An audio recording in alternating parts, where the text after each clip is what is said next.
ஆரம்ப சுகாதார நிலையங்கள் இருந்த டாக்டர் பற்றாக்குறை தான் சமீபத்தில் ஒரு 1021 பணியிடங்கள் நிரப்பப்பட்டிருக்கிறது. இப்போ இந்த ஆண்டுக்கான காலி பணியிடங்கள் ஒரு 1650. அதுக்கான நோட்டிபிகேஷன் இன்னும் 2 நாள்ல வரப்போகுது. முதலமைச்சர் பேசும்போது சொன்னாரு, எய்ம்ஸ் மருத்துவமனை மீண்டும் கட்டுமான பணிகள் தொடங்கி இருக்கு, இது தேர்தலுக்காக அப்படின்னு. அதுக்கான காலக்கெடு ஏதாவது இருக்கா? அதாவதுங்க, இப்போ இந்த கட்டடம் கூட ஜெய்கா நிதி ஆதாரத்தின் கீழ் கட்டப்பட்டது. ஜெய்கா என்பது ஜப்பான் பன்னாட்டு கூட்டுறவு முகமை. இது ஜப்பான் நாட்டிலே டோக்கியோவில் தலைமையகமாக கொண்டு இயங்கி வருகிற ஒரு பன்னாட்டு நிதி முகமை. அது இப்போ மாண்புமிகு தமிழ்நாட்டின் முதலமைச்சர் அவர்கள் துணை முதல்வராகவும் உள்ளாட்சித்துறை அமைச்சராகவும் இருந்தபோது தான் காவிரி கூட்டு குடிநீருக்காக போய் அங்கே நிதி ஆதாரத்தை பெற்று வந்து அந்த திட்டத்தை தொடங்கினார். அவர் துணை முதலமைச்சராக உள்ளாட்சித்துறை அமைச்சராக இருந்தபோது தான் சென்னையில் மெட்ரோ ரயிலுக்காக கடன் பெற்று அதை தொடங்கி வைத்தார். இப்போ அவங்க ஜெய்கால ஒரு சிஸ்டம் என்னன்னா, ஸ்டேஜ் பை ஸ்டேஜ், இப்போ இந்த ஒரு வேலை ஆரம்பிக்கிறோம்னு சொன்னால் நில எடுப்பு முடிஞ்சிச்சான்னு பார்ப்பாங்க. அப்போ ஒரு தொகை ஒதுக்குவாங்க. நில எடுப்பு முடிஞ்சிட்டு காங்கிரீட் இதை பள்ளம் தோண்ட ஆரம்பிச்சாங்களா, காங்கிரீட் பெட் போட ஆரம்பிச்சாங்கன்னா அப்போ ஒரு ஸ்டேஜுக்கு ஒதுக்குவாங்க.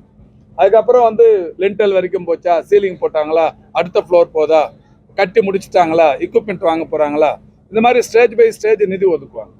அந்த வகையில் இன்னைக்கு தமிழ்நாட்டில் ஏற்கனவே மாண்புமிகு தமிழ்நாட்டின் முதலமைச்சர் அவர்கள் கடந்த ஒரு மாதத்திற்கு முன்னால் மதுரையில் இதே போன்ற ஒரு நிகழ்ச்சியில் காணொலி வாயிலாக அவர் சென்னையிலிருந்து திறந்து வைத்து நான் மதுரையில் கலந்து கொண்டேன்.